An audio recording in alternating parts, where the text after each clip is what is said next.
Ladies and gentlemen, welcome back to each one of it. Of course, if you're new to the channel, thank you so much for joining us. And just for you, today, exclusively, you get to upgrade the like button. Yes, if you click the like button today, it will turn blue and it will increase your sex life by approximately 25%. If you want anything good in life, the like button really is where all of that starts. You can also hit the dislike button for a downgrade in your sex life by about 125%, but of course, I'm not the one who makes this shit up. This is just scientific knowledge at this point. I'm just sharing what I know. With that said, let's get into someone's thoughts that is a hell of a lot better designed than mine, and we're talking about Asmongold today, and he went, shall we say, hardcore. He literally put New World on blast in a twitlonger that I had a ton of fun reading through and a ton of fun going through. I just sort of scanned through it. I haven't read the whole thing yet, so we'll be doing it in this video. Remember, you can follow me live on Twitch. Link is in the description down below as always. And with that said, let's jump straight into it. New World, same shit. Once again, at the 11th hour, defeat has been snatched from the jaws of victory, and another MMO has fallen victim to the false god of pay for convenience. I feel this in my fucking soul. I feel this. Because, again, look, at this point, every new MMO that launches has a couple of good ideas, and then they basically sit around a table and go, how do we fuck this up? Oh, I know. We'll add a cash shop, and we'll add all sorts of boosts on the cash shop. We'll also make the leveling absolutely horrible and miserable and ensure that through that people are forced to spend money in our cash shop. This seems to be, at this point at least, the consistent thing within the gaming industry every bloody time. Today's victim is New World. Last week, a post from the ND8 New World Alpha forums was leaked detailing Amazon Game Studios' plans for monetization in the upcoming MMO. A sad part for me of this is your game isn't even out yet, and you are already asking yourself, now how do we monetize this? How do we get as much money out of this game as humanly possible? Look, I'm not saying that as a game that's simply going to have a box price and no subscription, that you shouldn't be thinking in terms of monetization, but if you could sell the game to 10 million people, you have a year before you really have to implement some kind of cash shop that sort of ties you over until you get the next expansion out there, right? It's not as if, look, at $60, 10 million people buying your game, that's a lot of fucking money.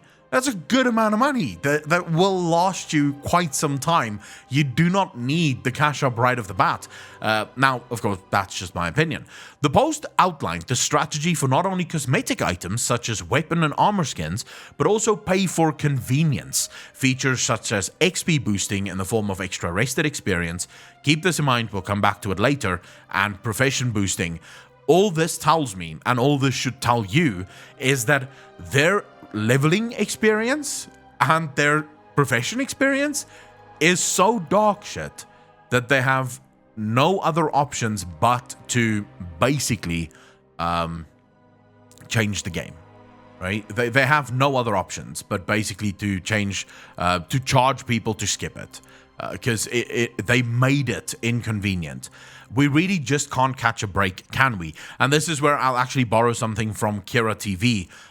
You're not paying for convenience. You're paying not to be inconvenienced. Because that's literally what they're admitting with pay for convenience items in a cash shop. We're just not, if you pay, we won't inconvenience you. In other words, we created the content to be as inconvenient as humanly possible. Obviously, when this information hit the public, people in the MMO community reacted accordingly. After spending the last decade getting fucked in the ass by a never-ending carousel of decks powered by greed and incompetence, they were angry about it. Seeing yet another highly anticipated MMO with promise be compromised with cannibalistic microtransactions only adds to a long list of disappointments and betrayals MMO players have experienced in the last 10 years. Today, I want to talk to you all about why pay for convenience achieves the opposite effect, and I also want to talk to you about why cosmetic microtransactions matter. I don't expect to convince everyone, but I hope to transform some people's apathy into awareness. The reason I write this is not for awareness, however, it's for change. The fact is that New World has already undergone several permutations, and the development team has shown to be extremely receptive to feedback. This can change because the entire game has changed multiple times, and in this regard, I actually agree with Asmongold. If there's one thing that I can't say for the developers of New World is that they do not listen to feedback. Players were telling them the combat is shit. They started working on fixing it. Players told them that it can't be a PvP only game. They immediately started working at adding more PvE to the game, basically fundamentally changing their entire game and the scope of the game. So it's clear that they're willing to make changes. The question is, are they willing to make changes when it comes to money? The first thing I want to say is that I am categorically against all microtransactions. However, this exists on a spectrum. Cosmetics are better than pay for convenience, and pay for convenience is better than pay to win. Because of that, I'm going to focus first on the pay for convenience features and how they erode a fulfilling game. Now, I will agree with everything that Asmongold said here. My one issue, however, with cosmetics, and this is why I am wholly against a microtransaction cash shop. Cosmetics are supposed to be in the game. It's stuff that you're supposed to work for in order to unlock, right? Because that's where the pride comes from. When you put in the 5, 10, 11, 20, 30, 100 hours to finally get an item, you are proud of the item that you just unlocked. If all you have to do is swipe your credit card, and not even swipe it in some cases, you can just link it to most services and it will just automatically go off. What is the achievement there? That you have a credit card? Congratulations. So do I. I do not spend my money on cosmetic bullshit, however. To put it simply, pay for convenience creates a profit incentive to make the game inconvenient. Yes, it creates a paradigm that encourages developers to create problems in the game so that they can sell the solutions for them. While there will always be players who are completely in-game focused, having a dark shit leveling experience sure as hell creates a lot more of them. This is where we get into the conversation that I had a couple of weeks ago. Made a video on it where I said, if you want to know whether or not the activities, the systems in your game is good, what you have to do is ask yourself, if we removed the rewards from these activities, would people still partake in them?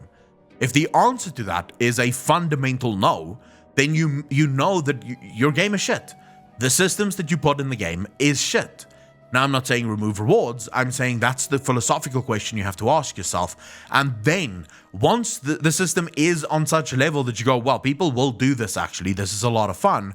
Then you go, right, how do we reward them now as an extra cherry on top? The cherry should not be the only reason people do the game or partake in your system. I'm sick of MMOs that start at max level, and the success of Classic WoW shows that I'm not alone. In Classic WoW, the journey was the reward. It was about the leveling. It took so long to level. It took so long to actually get somewhere. And then once you get to max level, it just levels up. It just gets even better at max level. So players really did had their cake and they ate it too. This problem, in New World's case, is especially egregious considering the game isn't even out yet. Why are you even considering pay for convenience in a game that's not even done? Why not just make it convenient? If leveling taking so long is a problem that needs to be bypassed with a microtransaction, then why not make leveling take less time and make it more fun? The answer is obvious, because they make more money when it's bad, and this is true. This is why I've always been against microtransactions and everything. Man, I feel Asmongold at this point 100%. I agree with everything that he has to say in this, because that's exactly it. A cash shop designs this incentive for developers to put their best stuff on the cash shop. It creates this incentive where things have to be less fun so that it would become more fun if you actually purchased stuff from the cash shop. Now, many games aren't that horrible when it comes to this. So, for example, in World of Warcraft, we still can't buy XP boosts from the cash shop. You can, however, boost your character to max or to level 50 with a paid character boost, which again should show you that they're so unsure of their leveling experience that they have to make it possible for people to just skip. But the incentive creating is always there. They're making the game worse on purpose to motivate you to give them more money. The same money you spend hours of your life working for, they're asking you to give them on top of paying for the game to solve a problem they created. And this is something that we've spoken about with World of Warcraft for a very long time, because Blizzard does the exact same thing. Not with the cash shop, just with their general. So Blizzard doesn't even do it on a smart business level. Blizzard creates problems in the game, then they create the solutions to the problems, and the solutions to the problems are oftentimes worse than the problem itself, right? Because the problem in the first place wasn't a problem. Blizzard just identified it as a problem because it may create a way for people to play the game that Blizzard doesn't deem fun, if you will. All right, so the same money you spend hours of your life working for, they're asking you to give them on top of paying for the game to solve a problem they created. All of this is done in the name of making the game more convenient for you, the player scratched out consumer. Yes, we have become consumers. We are no longer players. Earlier this year, in the New World Alpha patch notes, Rested Experience was nerfed. Earlier this week, Rested Experience was suggested as a potential microtransaction. They think you're stupid and they want you to pay for it. Kira TV actually did do a fucking amazing job of catching that. I read through the patch notes and I actually missed that completely. So Kira just, yeah, amazing job of actually catching that they are looking to add a literal microtransaction that will increase your rested XP. Like, what the fuck are you talking about? This is not even like a problem.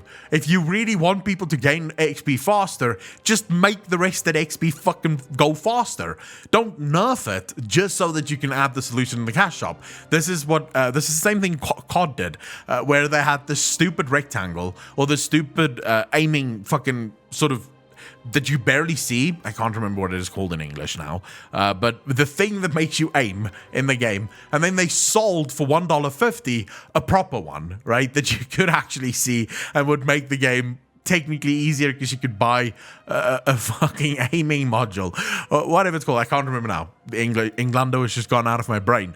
But this is literally what it is. It's time to wake up and stop pretending that all like this is okay. Companies don't have to do this. The misguided understanding of fiduciary responsibility in the gaming community has led thousands of people down the path of wrongfully rationalizing these consumer unfriendly practices as they have to make their shareholders happy, or it's a business, they have to make money. Now, I do want to talk about this fiduciary responsibility for a second. Fiduciary responsibility does not mean that you will increase the profits of your shareholders by any means necessary. That's not what the clause is about. It's that you will not lose your shareholders' money on purpose. In other words, you will not act irresponsibly to the point where shareholders lose money. If you do that, you can get sued. However, shareholders can't sue you if you do not add a cash shop to your game. They can choose not to be shareholders in your game, but they can't sue you. You can't get into trouble for not adding a cash shop, for not milking your player base. Because one could argue that that is actually the most... I literally just said the word and now it's gone again.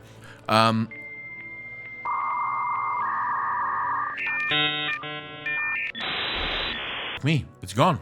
I don't.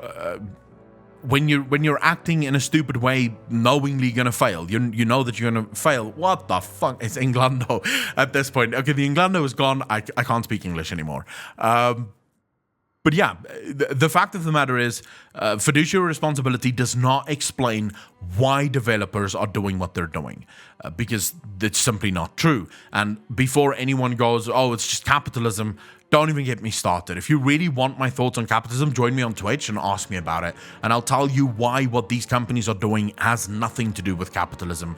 This is not what capitalism is supposed to look like. If a company has to make as much money as possible, why are games priced at $40 instead of $45? They'd make more money at $45, wouldn't they? Even a fool could tell you this isn't the case, because less people will buy the game, the more expensive it is. People will spend more money on something they find more value in. And the more expensive something is, the less people will buy it. Because when you are a willing buyer, willing seller within a market, you will weigh the amount of enjoyment that you're going to get from something to the price. And the higher the price goes, the higher the enjoyment that you perceive has to be. So they're not actually dealing in pure enjoyment. They're dealing in perceived enjoyment. So this is why, yes, it makes less sense to price people out of the market. People will spend more money on something that they find value in. The more expensive something is, the less people will buy it. Now, let me tell you that this idea does not exist as a single data point, as an entire spectrum, but as an entire spectrum. The projected value of a game is diminished when its integrity is compromised. This isn't felt in a quarterly earnings report, but over years of lessened interest until it's too late and the game is condemned to manage decline. Don't ask me how I know this. You know this because it's obvious, right? People don't quit. Very few games die in a single blaze of glory. The vast majority of games die because of 1,000 little cuts, 1,000 different decisions that just pushed more and more people out of the marketplace. And what we're talking about here is even the cash shop. Right? Imagine you're still sort of like WoW, you still sort of log in every single day in World of Warcraft, but you're not finding as much enjoyment. Are you going to be incentivized to spend money in the cash shop? Probably not, because you're already not really enjoying the game enough to even play it every day. You're not going to start spending money in the cash shop now. So slowly but surely you start losing even the whales that you were actually trying to milk for as much as possible, because you were managing the decline of your game rather than just fixing the game altogether. If we let this go through and infect another game, it will serve as another data point to prove that consumer unfriendly practices are indeed profitable. It will make more companies feel safe in eroding the integrity of your favorite games. It will serve to take us further away from the games we grew up playing and further towards the games we now pay for. 100% agree with him. This is actually one of the things that I just sort of want to touch on, even though I don't want to make a political video here. I do want to touch on this because I do think it's important for players to know. The entire idea behind capitalism, and this is what Adam Smith, the father of capitalism, said very clearly, is an informed consumer. The idea was that the consumer will keep the market healthy, because the consumer would not spend their money on things that's bullshit. So a company would get punished by the consumer if that company is acting in bad faith. I think today it's very obvious to a lot of us that we no longer have informed consumers. We have some, but we have a lot of stupid consumers that will consume just to consume. They will burn that fucking credit card just to smell the plastic. That's it. They genuinely do not care that things are eroding. They genuinely do not care that things are getting worse. They just need to consume, because we've trained consumers to consume, and we're now paying the price for that. So anyways, every time so it will serve to take us further from the games. Every time a company gets away with this, handicapping players and then selling them solutions becomes further normalized in gaming. Another thing is that I am tired of game companies assuring players that these features are okay because they don't affect the max level, uber elite competitive content. Well, fuck your uber elite competitive content. I don't play games to be uber elite. I just play games because they're fun. I want to play Ashes of Creation. I want to play New World because I'm looking for a new fun game to play. Who gives a fuck? What about everyone else? So their sense of accomplishment and fulfillment for achieving goals doesn't matter? How great are you going to feel after you spend 50 hours working towards something when you know the guy next to you who has the exact same thing paid $15 for it instead? It takes away from the enjoyment. It takes away from the prestige of having the thing in the first place. Fulfillment in MMOs is an iceberg, and high-end competitive content is only the tip of that iceberg. That's why when a new MMO sails into that iceberg with microtransactions, only seeing high-end competitive content, they sink. This is true, and this has been true for almost every single Almost every single MMO that's failed over the last decade failed because of this. Their main focus is on things that doesn't matter to the casual player. If you look at Final Fantasy, if you look at ESO, whether you play those games or not, they focus on everyone. Everyone gets something that they can enjoy. In Elder Scrolls, for example, the leveling experience itself is the reward. It is super fun to level through their expansions because they focus on those things. Those are important to them. They have their cash ups, and those are bad as well, but I'm talking about the general game design theory. To summarize, pay for convenience is when you pay to make the game worse. If they want to add some of these features way down the line with something like an expansion on the horizon. Now I want to, before we continue even, let me just talk about this summary that Asmongold had here. For convenience, when you pay to make the game worse, players will oftentimes say, well, no, I don't want to sit and level for 50 hours because I have a job. The problem with that argument is you do a lot of things in this world, probably many more hours than you game, but you do have a job. For example, if you watched football, American football, NFL, you'd sit there for 3-4 hours. I don't know how long a game is exactly. They're usually very, very long. You'd sit there and you wouldn't complain. You wouldn't want a microtransaction to make you skip to the fucking end, because the whole experience of watching the game unfold is why you're bloody watching it. So the reason you're complaining about this thing that you just want to skip is because the thing isn't fun. If the thing was fun, if the leveling in the game was fun, you wouldn't be complaining, oh my god, I can't believe I have to fucking level. It would be fun to level, and therefore you wouldn't need the skip. The fact that the skip exists is because the leveling was made as unfun as humanly possible to incentivize you to pay for the skip. Because that's actually what they want from you. They want you to pay money for the skip. Next, I want to talk about cosmetics. Wait, if they want to add some of these features way down the line with something like an expansion on the horizon, that will probably be fine with me. But they shouldn't be anywhere near the launch or even within 6 months of release, more like an entire year. Next, I want to talk about cosmetics and why I think they matter in MMOs and how having store cosmetics ends up hurting in-game visual progression. For many of us, we had an experience many years ago of seeing a player in a really cool mount, or a full set of raid gear, or both, and thinking to ourselves, I want to have that. That experience for many motivated them to continue to play the game, to have that North Star to look towards and think, one day, I was like that. I didn't raid in TBC, but I remember a guy running past me with the Warglaives, and I was a Warlock at the time, shows you how much I knew. I just thought, I want those weapons. That looks fucking cool. How do you get those weapons? So I whispered to the guy and I said, where do you get those weapons? And he's like, you can't use them. You're a warlock, but you get them from Black Temple. And I was like, wait, so I have to raid?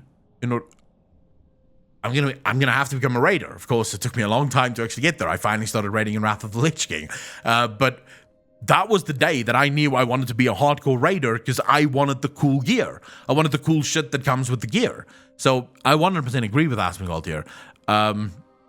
Imagine how soulless and meaningless that journey would be if, instead of needing to venture into a lair of a dragon matriarch and to the peak of a mountaintop to obtain these items, all you had to do was open the store. That's what games with cosmetic microtransaction shops are.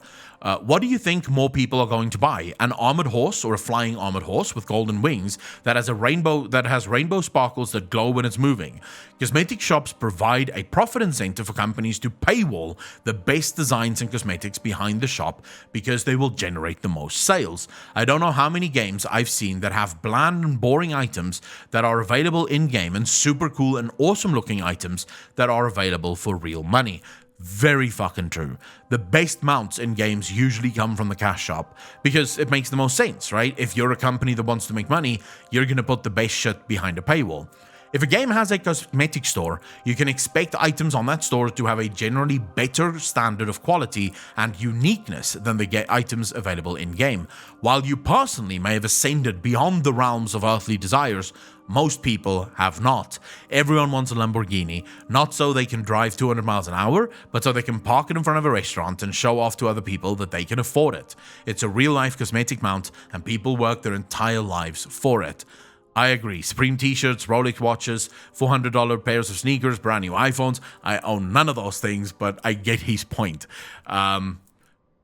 Video games used to serve as an equalizer. It didn't matter how tall you were, how much money you made, who your parents were, you were equal. The items and accomplishments you achieved inside that world were a result of you. This form of empowerment was instrumental in building the self-esteem of many people who didn't have the ability to do so in real life, like me. While this was never true in an absolute sense, it certainly used to be a lot more true than it is now. Yes, I don't think that by getting items in the game, you are actually going to become more confident IRL, but it does serve as a point of pride for people who maybe doesn't have a lot of pride in their real lives. Rewards from an in-game accomplishment should look like they are at the pinnacle of achievement, because they are.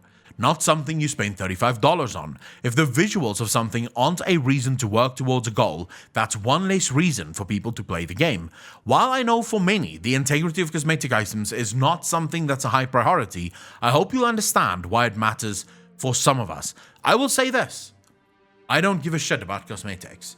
I don't really do transmog or anything like that. I don't care what my character looks like in a game. I care more about the story. I care more about the experience. So I don't care. However, I can put myself in the shoes of others and realize how they could care about these things and why these things could be important to them. Ultimately, New World stands on a razor's edge between being another dog shit pump and dump MMO that lasts for at least 3 months or being a game that we can look forward to playing for the next coming years. Designing the game to intentionally obfuscate the player's goal with the hopes of demoralizing them into buying a microtransaction is not the way into the future. If Amazon Game Studios wants to make a real game, they can't design it with artificial roadblocks. The preview event last year showed everyone how great of a game it could be, and how empty of a game it was. The development team has spent the last year recalibrating and redesigning the game with that feedback in mind. They stand to throw it all away if they can't earn the players' trust. If you can't invest into your game, how the fuck do you expect the players to? I 100% agree with him, and I do think, however, that the worst part of all of this is sadly this game might launch with almost no players. At this point, when I look at the comments on my videos that doesn't even get that many views, it is clear that a lot of people are not up for this. A lot of people are looking at this and saying, fuck this game. No longer interested, not even going to waste my money. I will play it because I like playing new games, and I've already ordered it, I've already paid for it, but you bet your ass I'm gonna do a first impressions on it, and if it's bad, I'm gonna tell you, don't even waste your money. There's no point. It's just a fucking bad game. But my trust levels have gone down the shitter. The MMO players, the neckbeards, they're not gone. They haven't left to play Fortnite. They're not playing Among Us. They're sitting at their computers, waiting. Yes. Yes. If your game isn't good enough, they will keep waiting for as long as it takes for another game that's worthy again to waste their lives over and recapture the dragon they started chasing over 10 years ago. So much yes. Planning boosts before release isn't good enough, and you know it. That's why you hid it behind the NDA. That's why when you tried justifying it on social media, you got ratioed into oblivion to the point you had to change your social media strategy into just saying thank you for the feedback. And this is so true. Their tweet got fucking obliterated when they tried to defend themselves. Here is my feedback. If you put out a game that's designed on release to be in managed decline, I am not going to play it. I've been waiting years for a game that's worthy of wasting my life on again, which is precisely why I say this. I won't do the remnants of our neglected community the disservice of playing and promoting dog shit.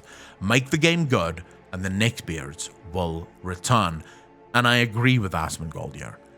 The reason I'm going to play the game is either going to be begrudgingly, because I'm trying to make a first impressions and tell you not to buy the game, or because the game gets fixed and it's absolutely amazing and we can't imagine our worlds without New World. I would like option 2 more than forcing myself to sit through 10 hours of bullshit just so that I can tell you this is dog shit. So ladies and gentlemen, with all of that said, let me know in the comment section down below what you thought of Asmongold's twit longer here. I thought it was absolutely amazing. I'd love to hear your thoughts in the comment section down below. Remember to slap that like button or the dislike button, whichever one you want. If you didn't agree with me, that is perfectly fine. Take care of yourselves. To all of the patrons, Twitch subs, and the YouTube channel members, thank you so much for your support. It means the world to me. There's exclusive content over on Patreon for those of you that is interested in more behind-the-scenes lore and just behind-the-scenes videos and things like that. So I'd love for you to join us over there.